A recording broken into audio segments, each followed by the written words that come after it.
Un bello día, pues seguimos hablando de la historia de Estados Unidos, en la que vamos a ir observando cómo se va unificando la unión de estos estados, que se fueron uniendo las 13 colonias, marcando pues su propia ley, su propia constitución, en la que va a ir figurando el nombre en estados. No tiene un nombre de una colonia, de un lugar, sino es toda esa aglomeración de lo que va a ir haciendo las 13 colonias.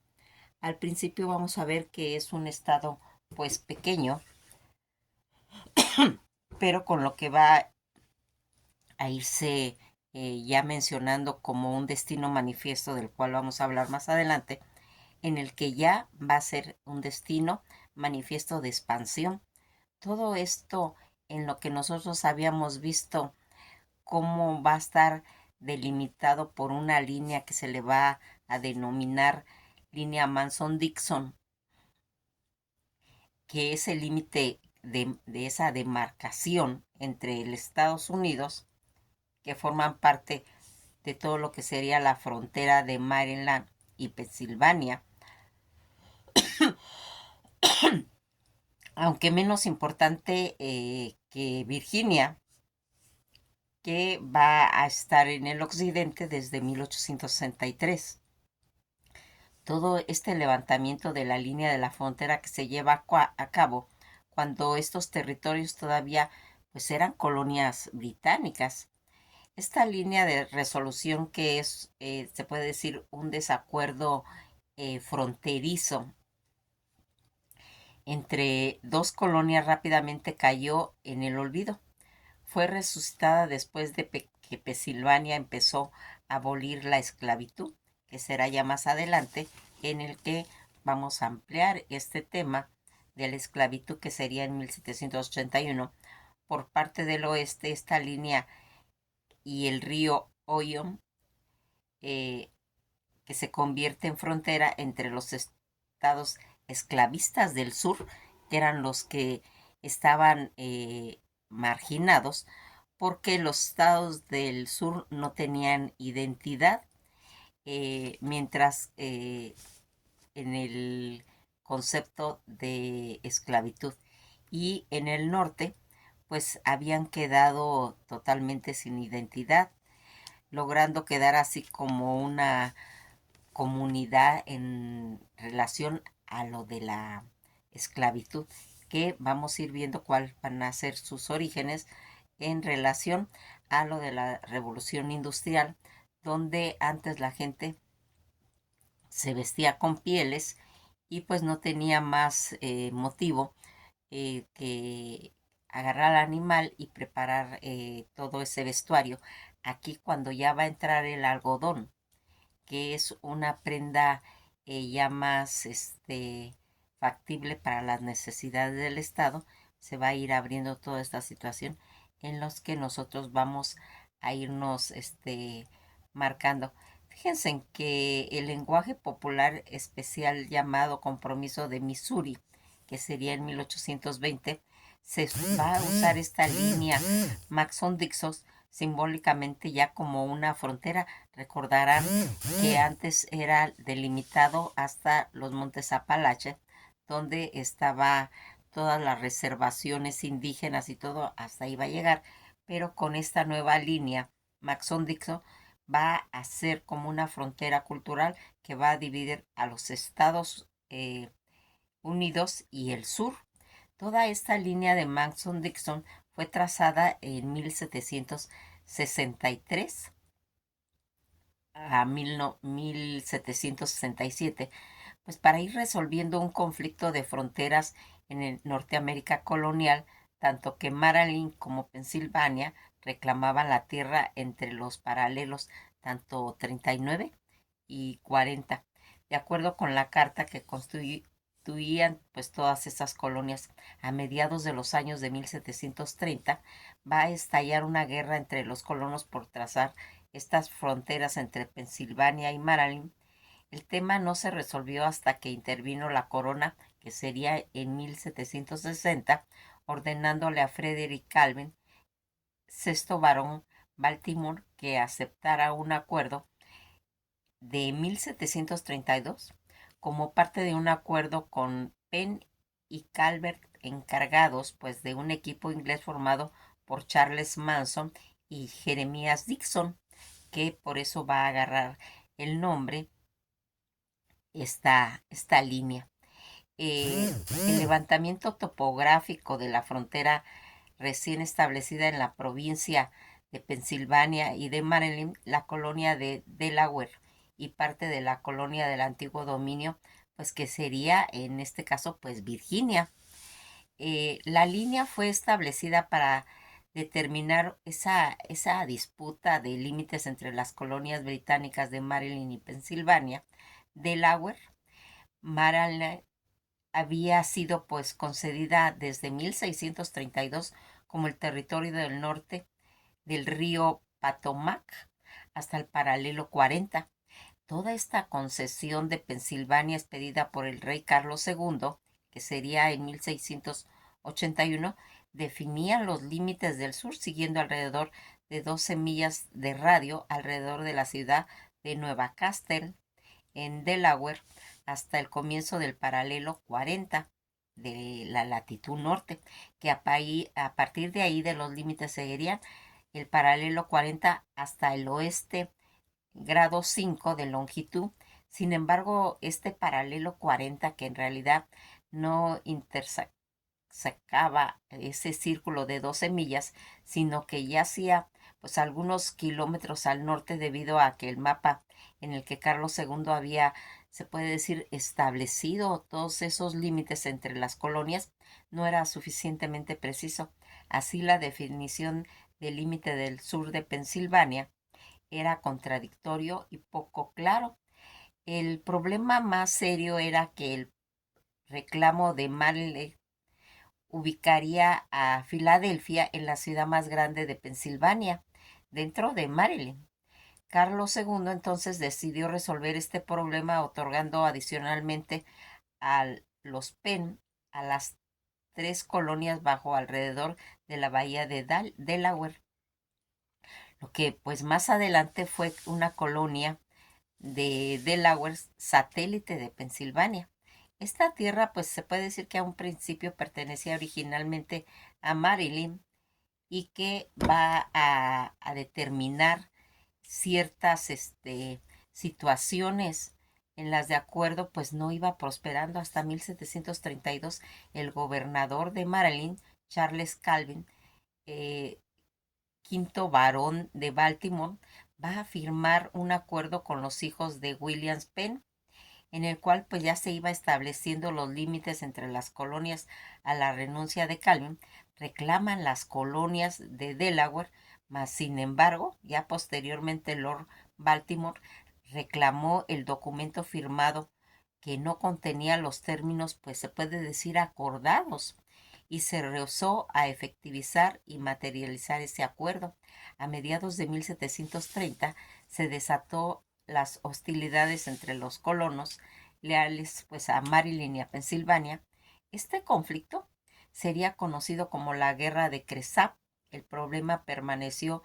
irresuelto hasta la intervención de lo que sería la colonia inglesa, que pasó en 1770, ordenándole ya a Frederick Calvin, sexto barón de Baltimore, aceptar el acuerdo que se había hecho en 1732, nombrando como secretario de la comisión al límite en 1750. Benjamin Check representa a la familia Penn durante los próximos 17 años de todo lo que sería la disputa de los límites con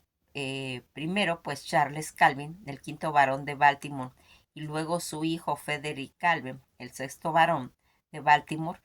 de Maryland, hasta que dicho problema fue resuelto, pues, se puede decir que pacíficamente en 1767,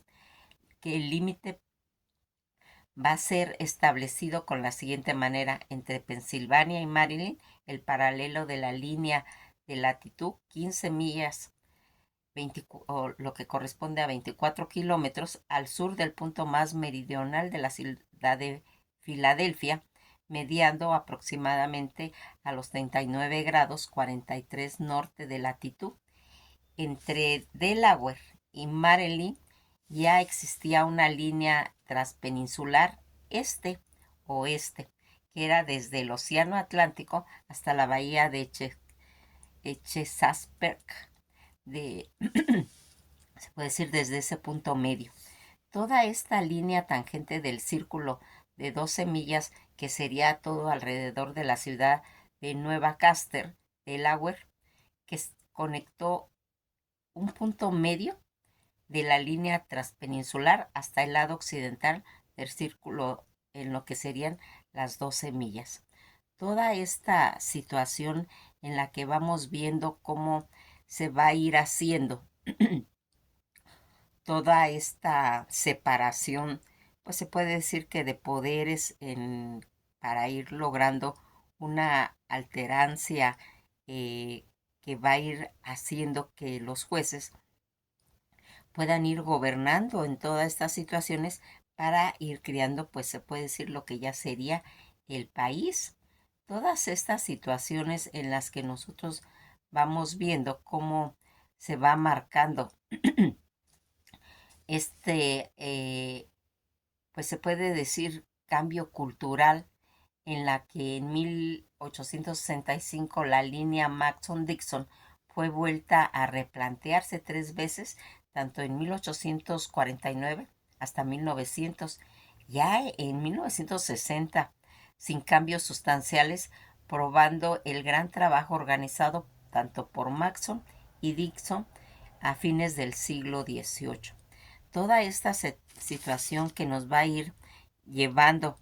a tener esas alternancias van a ir marcando la caída en lo que va a traer un problema, se puede decir, adicional cuando cae la Bastida. En el momento en que va a caer la Bastida, se van a empezar a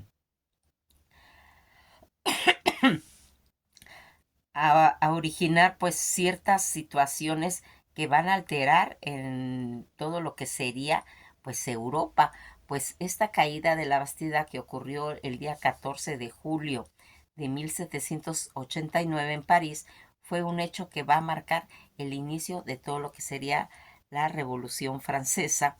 y el acuerdo que estaba,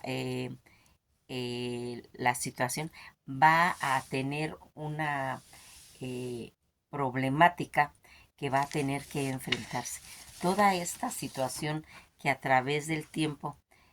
va a ir marcando todo unas reservas a nivel mundial, porque la Revolución Francesa se va a empezar a desprestigiar por todo el horror que tenía al estar decapitando a las personas, en las que va a hacer, pues se puede decir, esa importancia histórica, no solo de carácter político, sino por su legado para los derechos de libertad, seguridad y prosperidad que esa toma. El motivo que se va a originar con la toma de la Bastida, pero que realmente va a ser el mayor detonante, fue la formación de la Asamblea Nacional del Juramento del Juego de Pelota y las declaraciones de los derechos del hombre y de los ciudadanos, que abriría pues una vía hacia el fin del absolutismo y de los privilegios que tenía pues la nobleza. Los que estaban representando en ese momento eh,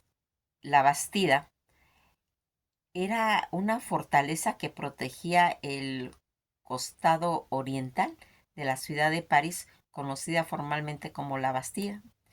eh, en San Antonio, que desempeña un papel importantísimo en todo ese conflicto interno de Francia durante la parte pues de su revolución. Por parte, los rebeldes se formaron ese suceso que va a desencadenar la toma de la Bastida fue la destitución del ministro de Economía de Luis XVI. Los consejeros conservadores del rey le habían, pues, en cierta forma presionado para que destituyera al ministro de Economía, ya que éste había mostrado simpatía por las peticiones del pueblo. Toda esta situación que va a ser en realidad el líder de todo este movimiento, Maximilien Robespierre, Jean-Paul Marat y Georges Danton, que fueron algunos de los líderes de esta revolución. Maxime Robespierre, abogado, escritor, orador y político francés, apodado el Incorruptible, va a ser miembro del Comité de Seguridad Pública, que se va a convertir en su miembro dominante. Él pues va a ser ejecutado más adelante, y Jean-Paul Marat, que es un político francés que se granjeó su fama de radical revolucionario, atacó al rey, al ministro Necker y al marqués de Lafayette a través de sus publicaciones en relación de su periódico. Fue asesinado por Charlotte Corday, una simpatizante girondina, en la que va a empezarse a manejar todo esto. Toda esta situación de la revolución en la que la ley va a ir marcando toda esa situación de los gironquinos, va a ir marcando en las que va a tener ya situaciones. Josh Jacques Danton, que van a ser un 26 de octubre de 1759 en Arcis-sur Urbe, Reino de Francia, va a fallecer el 5 de abril de 1794 en París, Primera República Francesa. Él también va a ser guillotinado. Otros de los líderes de la Revolución Francesa fueron Louis Saint-Just Carmine en la Revolución Francesa, que terminó con el acceso al poder de Napoleón Bonaparte. Toda esta situación en la que nosotros vamos a ir viendo cómo se va a ir desenvolviendo estos acontecimientos, porque aquí va a entrar algo que va a hacer, se puede decir, algo diferente en cuestiones de las costumbres, que va a ser el sistema métrico decimal. Los Estados Unidos no usaban oficialmente el sistema métrico decimal como lo había planteado los franceses. Cuando va a tener toda esta situación en la que ellos van a usar el sistema anglosajón de la unidad, eh, que incluye pues las pulgadas, los pies, la yarda, las millas, más sin embargo lo que sería el sistema métrico que se usaba en muchos ámbitos de la vida cotidiana, como en las industrias, la manufactura y las ciencias y la tecnología, ellos no la van a usar, van a tener eso. En el sistema métrico decimal, que aquí va a ir marcando, pues se puede decir, eh, todas esas características que van a ir haciendo que se vaya pues formando una base diferente al sistema métrico decimal, que era ese sistema de unidad de medida que se basaba en el metro y en el múltiplos y submúltiplos de 10,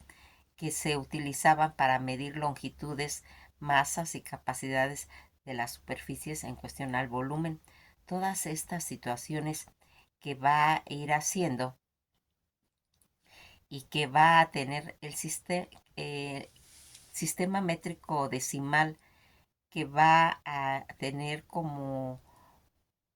cosa fundamental la medida de longitud, que a partir de ella la unidad de mayor tamaño se denominan múltiplos y la menor de tamaño se va a llamar submúltiplos.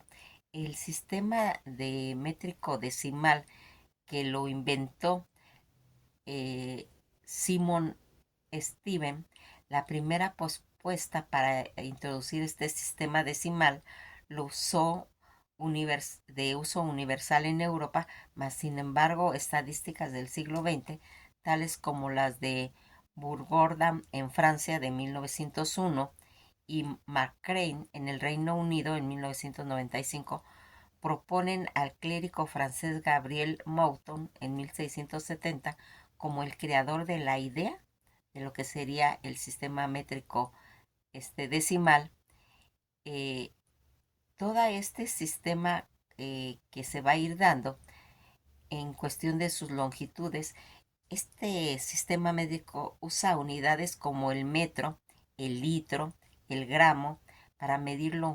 longitudes, volúmenes y líquidos en relación a la masa. De esta misma forma, este sistema métrico tradicional de los Estados Unidos, que va a ser adoptado por ellos, usa los pies en cuartos y en onzas. Más adelante vamos a ir viendo cómo se va a ir desempeñando esta situación en la que ya vemos cómo Estados Unidos va a empezar a declararse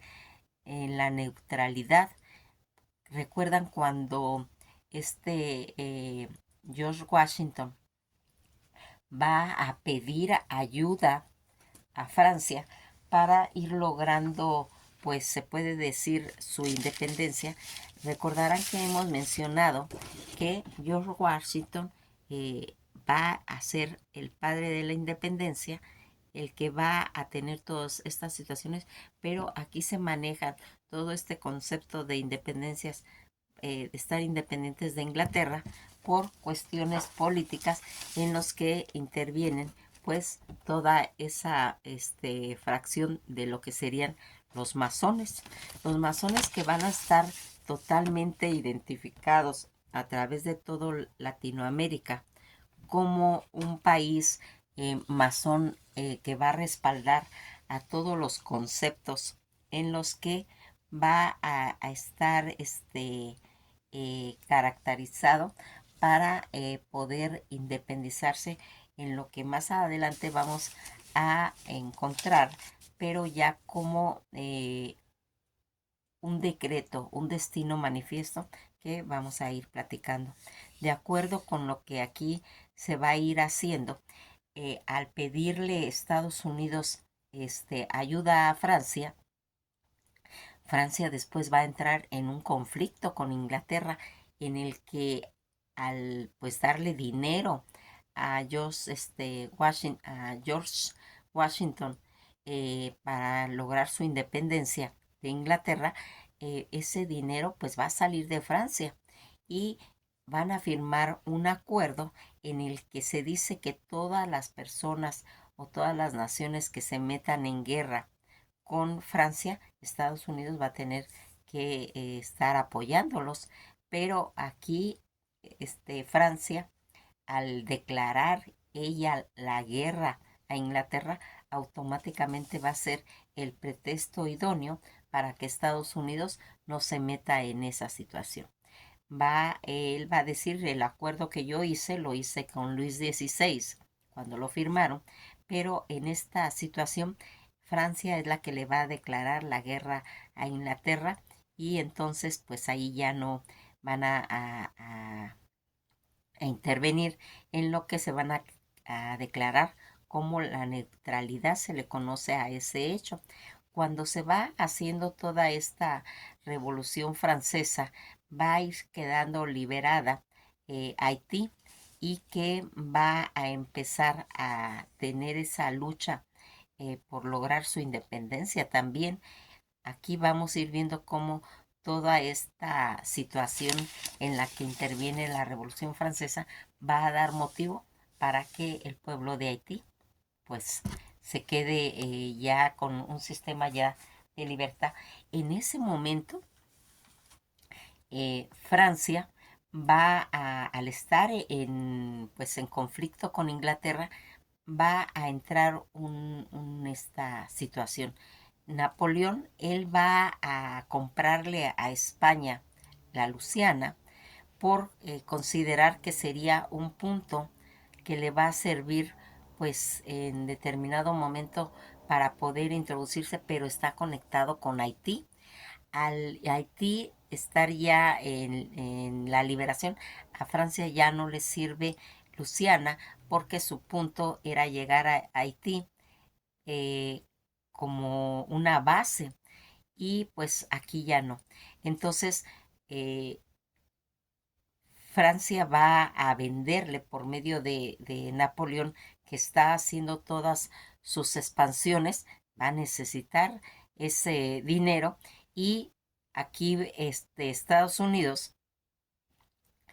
va a prestarle, pues los bancos van a prestarle dinero para comprar Luisiana y van a tomar pues todo lo que sería esa situación y va a salir en Luisiana una modalidad en cuestiones musicales en Nueva Orleans en la que se va a empezar a desenvolver todo la música tanto del jazz como del blues. Cuando ellos, Estados Unidos va a agarrar todo lo que sería la cuenca de Mississippi, que en realidad era lo que ellos iban a comprar, pero Napoleón les dice que les vende también Luisiana. Al principio, pues la cuenca del Mississippi era una forma como de agrandar lo que serían las 13 colonias, pero ellos más o menos habían calculado pues una inversión de unos 2 millones. Napoleón, al venderles Luisiana, que va a ser alrededor de unos 13 millones, va a poder hacer esa expansión y se va a eliminar totalmente la frontera de los Apalaches, en las que aquí va a empezar a correr pues todo ese peligro que tenían pues todas las naciones indígenas al tener esa expansión en la que ellos consideraban como ir al otro lado del mar, lo que va a denominar como destino manifiesto, en lo que al comprarlo 15 años después Florida va a irse marcando que se pueda expander más. Las naciones indígenas van a quedar en peligro hasta que pues van a ser llevados a las reservaciones y toda esta situación en la que se va pues agrandando todas esas fronteras agrícolas pues van a llegar a fin. Ese fin europeo que tiene de expandirse pues al comprar ellos Florida, va a la siguiente expansión, va a ser la de México, en la que el 67% del territorio mexicano va a ser expandido, así llegando a lograr ellos queriendo hacer su expansión que va a ocurrir más adelante cuando agarran Florida hasta llegar a California en lo que sería ya, pues se puede decir, esa entrada al Pacífico. Todo esto en lo que ellos tenían pues sus proyectos de todo más adelante formar un canal interoceánico que va a ser más adelante todo este proceso de avance de las 13 colonias que va a tener una duración de más de 22 años de guerra en Europa.